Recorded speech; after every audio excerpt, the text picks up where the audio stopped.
All right, y'all, I just made a few practice shots, and if y'all hear that awful whining noise in the background back here, that is a good thing y'all are hearing, because what that is we're starting to plant peanuts and cotton and soybeans, and farmers around here are all getting everything in the ground, and that's a good thing, because that's how a lot of my hunting around here, I do it over these trails going from bedding to feeding. But this video, I was out here shooting a little while, and I wanted to make a video, and I want to talk about something today, and it's the three biggest mistakes that I myself made transitioning from compound bow to traditional archery. And I see people today that are still making those same mistakes I made way back then. And these mistakes affect people that have been doing traditional archery for 30 years, and they get into this problem.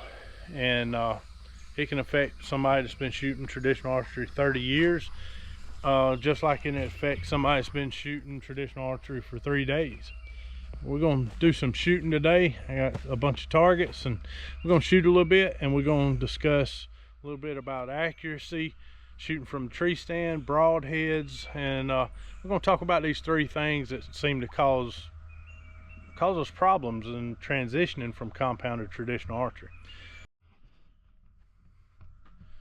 All right, y'all, I walked back here to 30 yards. I'm going to take a shot at 30, and what I'm doing today is not so much practicing my shooting, but I want to see my broadheads fly over a greater distance to really see how good my arrow setup tune is with the broadhead, just preparing to have that tune of that arrow and that broadhead combination with these wood arrows, to have them perfect where I can get the most out of that arrow setup as I can as far as energy when it hits the target. I want it to be flying perfectly straight.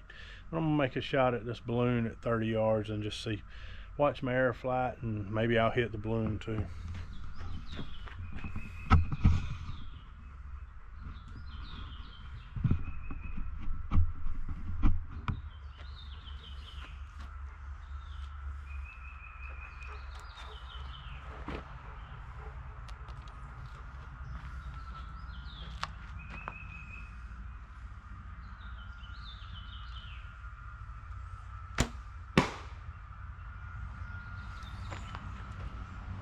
Right, the air flight on that was beautiful.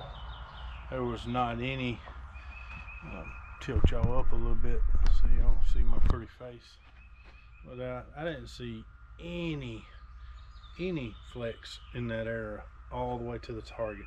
I seen the arrow come up out of my sight and come into the target and hit right where I was looking. I'll walk y'all down there and we'll kind of look at shooting these broadheads into this hay bale, so you don't get good penetration with broadheads into these packed round bales, because our baler that bales these hay bales, man, it packs them tight.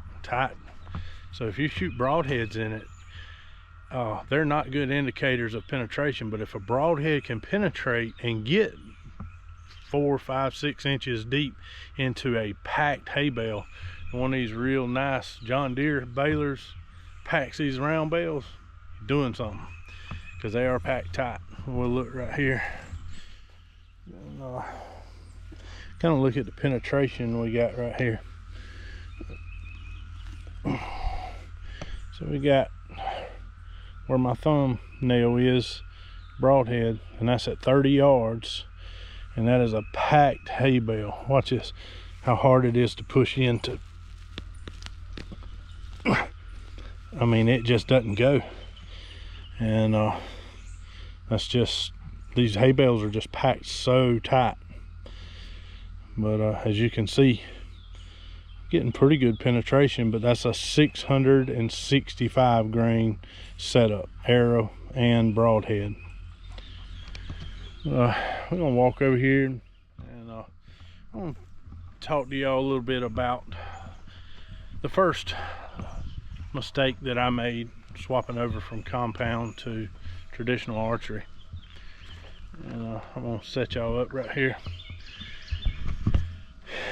and kind of tell you what that was.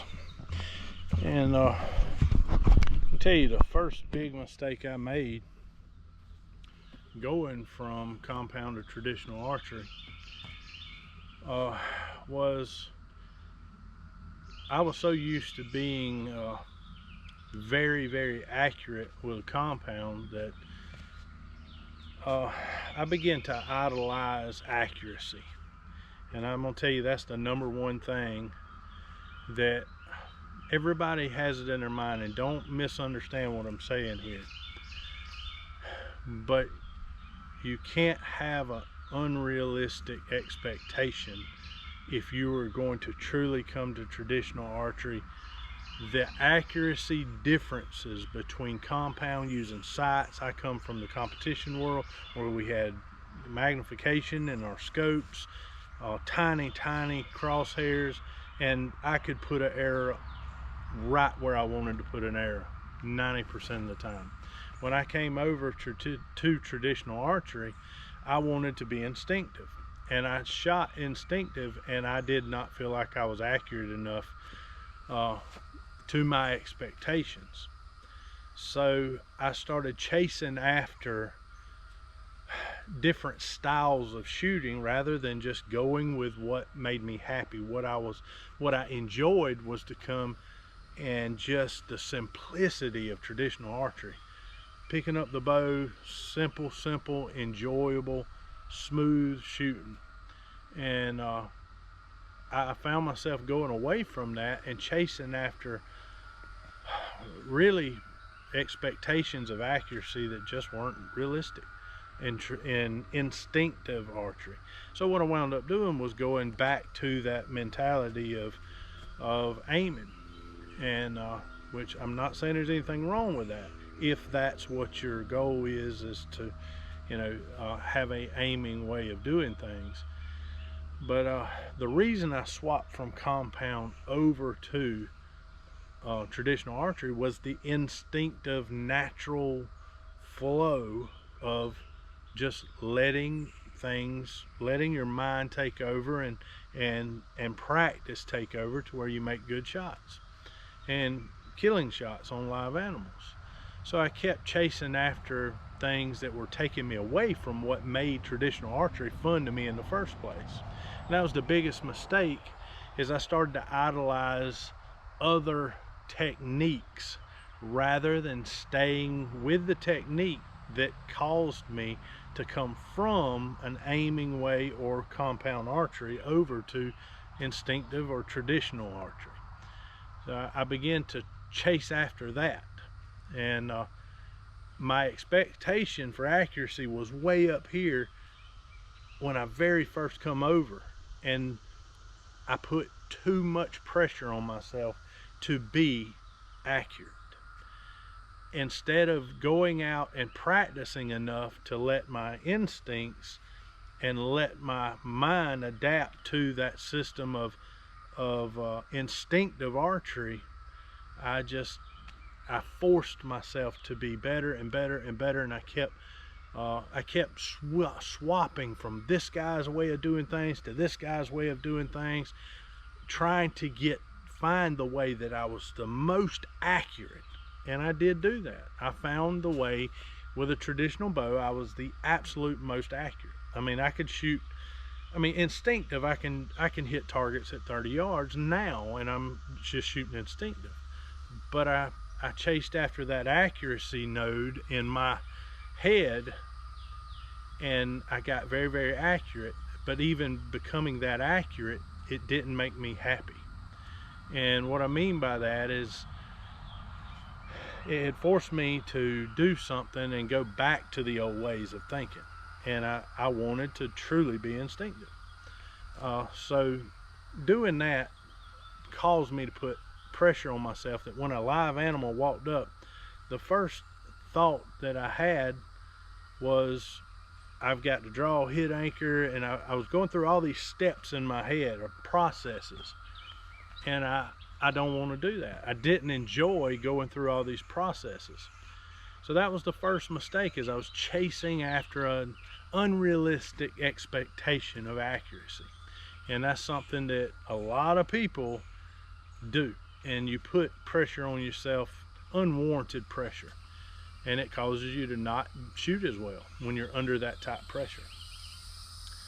But I'm gonna take a minute, we're gonna take another shot or two, and we're gonna go to number 2. All right, y'all, I'm back here at 40 yards. And like I say, I'm human. I'm probably gonna miss at 40 yards, but I'm shooting every single one of my wood shafts with my broadheads that I'm gonna hunt with. And I'm just really looking at arrow flight. I'm checking each and every one of these wood shafts that I have built with a broadhead on it to make sure that they're all flying perfect out at distance. Because if they're flying good out here, they're gonna fly good up close. And make sure I'm getting good clean releases on all of them. If I come across one that's not flying well, and I can really see it kicking and bucking out here, and I have time enough at these longer distances. I don't practice at these distances, but I do shoot these distances to check my arrows and my tune, especially with my broadheads right now, getting approaching deer season. But if I come across one that's not flying good, I get rid of it. I'll break it, throw it away, build a new arrow, put that broadhead on it, and I want every arrow in my quiver to fly perfect. But I'm gonna make a shot here, and y'all don't pick on me too much if I miss, because I am human. Right, here we go. How about that? I think I just nicked it, but I got it. But what I really care about ain't hitting that balloon at 40 yards. What I did like was how that arrow flew. It flew perfect. And if I come across a bad one, I will throw that thing in the trash. I don't need it. I want to talk about the second thing that I see, even experienced shooters, even some of my friends, I've done it, and I've done it for a long time. And I don't want this to jump in y'all's craw, and don't, hate me for saying this.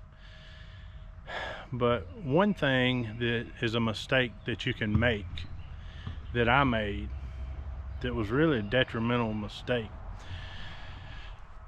was wanting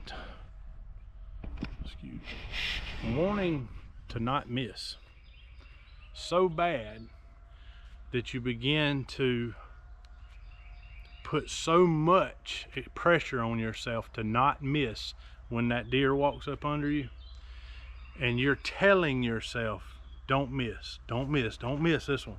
I missed that one yesterday, I missed that one last week. Those misses don't exist. Listen to what I'm saying. If you shoot an animal and you miss that animal, laugh about it. You got to be out there, and you got to make a shot at a live animal with a traditional bow. Who's doing that? Not many people do what we do. When you make those mistakes in the woods, the reason I shoot a lot of deer is because I don't get discouraged and say, man, I don't start getting in my head. And it will get in your head when you start missing animals. And if you go to draw your bow, and the first thought you have is, all right, don't miss, do this, do that, don't miss, don't shoot over his back. If you are going through all that in your head, you've already missed. You've already missed. The number 2 thing that is really detrimental to your shot placement on a live animal is to be in your head at the time you draw that bow. I done that. I let these animals around here control my emotions to the point where I couldn't hit one anymore. And I went through that, and I finally figured out, after I missed so many animals, that I didn't care if folks knew if I missed an animal. I mean, y'all see me, I shoot at hogs in the swamp all the time. I'm gonna shoot an arrow because I know I have the skill set to take that animal and make a good shot. I don't always do it. I don't always make a perfect shot. But I don't allow my misses to control my shots for the next time. They don't happen. They don't exist. In my head, I never miss. Don't misread that. In my own head, I'm as good of a shot as anybody in the world. In my own head, when an animal walks up under me, he's dead. I'm not worried about shooting over him, under him, anything. I'm looking at that spot, that animal, once he gets where I need him to be, I don't see anything outside of that spot. That spot, I focus on that spot. My brain's not saying, don't shoot high, don't shoot low, don't pull, don't cant, don't do this, don't, you know, make sure you push forward on the bow, make sure you don't touch your shoulder. I ain't worried about none of that. That has to happen in your practice, and you establish that in your practice. When an animal walks up under you this season, your head should not be, man, I've missed the past 10, I missed the past 5, I missed that one yesterday. I keep shooting over their backs. You're going to continue to shoot over their backs if that's your thought. When you hit anchor, there should be no other thought but that spot right there. And that era, Byron Ferguson, when I was younger, I heard him say something, and he's talked about it a lot. I've heard other people mention it, but he says, be the era. He was talking about being the era. And when you look at that spot, your brain's imagining a straight line to that spot. And when you come up and hit anchor, there should be no other thought, nothing existing outside of that spot. If you say don't shoot over him, guess what your eyes are going to do? They're going to look to find the line of that animal's back. You know what that arrow is going to do if you drop the string in that moment? It's going to go to where your eyes were, and you're going to shoot over that animal. And that animal's ducking when it hears the bow, so it's going to wind up bad. But the second thing, and the second mistake, is letting the animal, the kill, become so important that it controls your thought process.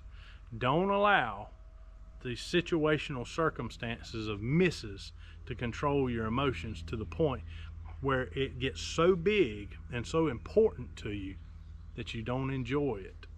You enjoy it, but you're struggling. You're in a state of anxiety trying to shoot these animals. All right, y'all. I'll kind of give y'all a target eye view of this broadhead coming in. And I'm gonna just make a shot here about 15-20 yards, walk back, take this shot, and we're gonna go over the number 3 reason.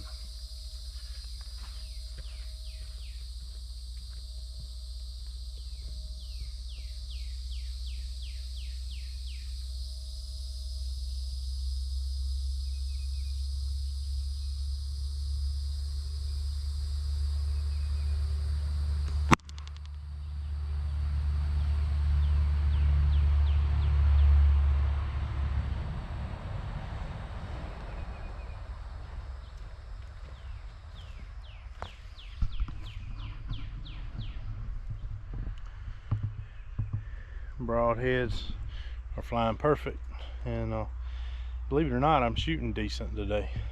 That's always a good thing, as long as I don't let things get in my head before season comes in and get to worrying about missing, because missing is going to happen. It'll just happen on its own. Yes, a lot of people don't realize some days you're just not physically going to shoot as good because you're physically tired. You work a job, you work for a living, you don't have a good night's sleep. Well, I learned all that from weightlifting. I can't go in the gym and bench 355 every time I go. I just can't do it. I might bench that kind of weight maybe once, twice a month, and then the rest of the time I can't even come close to that. I mentally can't because of stress and fatigue. If you get sick, there's multiple reasons. You don't eat right is a big one. You don't produce that kind of energy. Another thing, if you're drinking a bunch of energy drinks all the time, you're not going to shoot as good. You drink a bunch of coffee, you're not going to shoot as good. So just something to think about as we go over number 3. All right, y'all, we'll go over the third reason, and the third mistake that I see most people make transitioning over to traditional archery from compound or whatever, is comparing yourself to other people that are successful. There's a razor thin line between comparing yourself to other people and trying to learn from other people that are better or doing better at the time than you are. Don't fall into this trap that you see some guy on YouTube killing 10 deer a year with a traditional bow and compare yourself and say, well, I used to kill that many with a compound, I should eventually be able to do it with a traditional bow. People, there's years I have killed 11 deer with a recurve, and the very next year kill 0, miss 7, 8 deer. This is traditional archery. There are no guarantees. I don't care if it's a Robert Carter, a Jason St. Koviak, a James Loper. I could name every one of us YouTubers, and I promise you, we all have had horrible seasons, and that's what gives us the drive.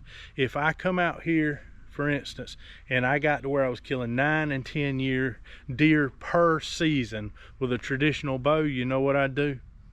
I'd probably quit.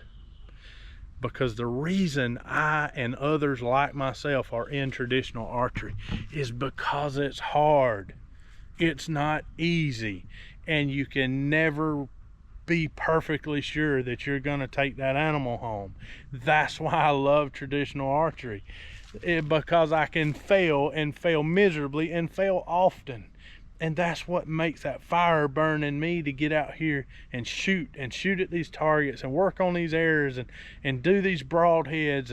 And I just ordered a dozen arrows from Sherwood to get out there in this hot building and fight these gnats and make these arrows. It's the drive from the failures. Don't hate the failure part of traditional archery. Embrace it, laugh at it, and go on. And you will always love traditional archery. If you want to know why we do what we do and why traditional archery has its hands so and claws so deeply entrenched into you, it is because the potential for failure is so high. You look at what's his name? I'm terrible with names, y'all. I talk to so many people a day. Mr. Sandifer, Ed Sandifer. I've been watching him for a little while, and just listening to him talk, and I enjoy listening to him talk. But some of the older guys in this stuff, they're gonna tell you the reason they have good days is because they've had so many bad days, and the bad days is what leads us to get better and better and better. And eventually you have one of these years like I had last year where you take 9, 10 deer. I should have killed 10. I skipped one off, an arrow off of one deer's back at like 5 yards. So and I just made a mistake, and you're gonna do it. But I talked to a friend of mine that I think the world of, and he is practicing every day. And me and him had a discussion about this the other day. He's like, man, I just don't know. I feel like I'm good enough, but then when I go out there and shoot, I shoot to exhaustion because I don't feel like I'm accurate enough. And I said, man, you're accurate enough. If you can place an arrow inside of what you are touching, what you're looking at 15 yards, you are good enough to take animals. But you have to limit your range and know what your limitations are. I've killed animals way out there with traditional equipment that I should never have shot at. And I won't even get into should I have or shouldn't I have. That's a very thin line that gets people's drawers pulled up under their armpits. And I don't argue. I'm not gonna argue about things, but there's animals that I shouldn't have shot at. I agree with that. But had I not shot at some of those animals, I wouldn't have killed them. And that's like a lot of the bucks that I've killed. I've got a lot of bucks on the wall, pretty much all of them, that did not give me broadside shots. They were not good shots. Matter of fact, 2 of them that I shot, one of them I shot right down between the shoulder blades, a shot you should never take. Absolutely hammered him. He run 75 yards, fell over, you know, borderline Pope and Young deer. And the other one I shot right here, right where the white throat patch is. He come in and was eating, and I picked the bow up, went to shoot, went to draw, and as I picked my elbow up, he spotted me and looked straight up the tree at me. And I hit anchor. I saw that white throat patch. I said, that's right in line with his heart and lungs. I dropped the string and went right up under his throat patch, made it to both lungs, went 100 yards, killed over dead. Atrocious blood trail. I don't know what to tell y'all, but you need to build confidence in your ability. And the only way you build confidence in your ability is to go through some failures. And these failures are a training tool to make you better at traditional archery. Don't get upset. Don't overpressure yourself. And don't allow your mistakes to ride inside your head and destroy you when it counts. And that's all I really got to say. And I wanted to go over these 3 things that really hurt me until I learned to overcome them. And they'll hurt you if you allow them to creep in. I've gotten slumps where I just couldn't hit an animal, because every time that an animal walk in, I had missed so many deer in a row that my brain would revert back to that, and I was saying, don't miss, don't shoot over, don't shoot high, don't shoot here, don't shoot there. And you can't think like that. It is absolutely detrimental to your confidence, and it will stay on you like a virus. Let it go, laugh at it, and keep going forward, and you'll have another great year.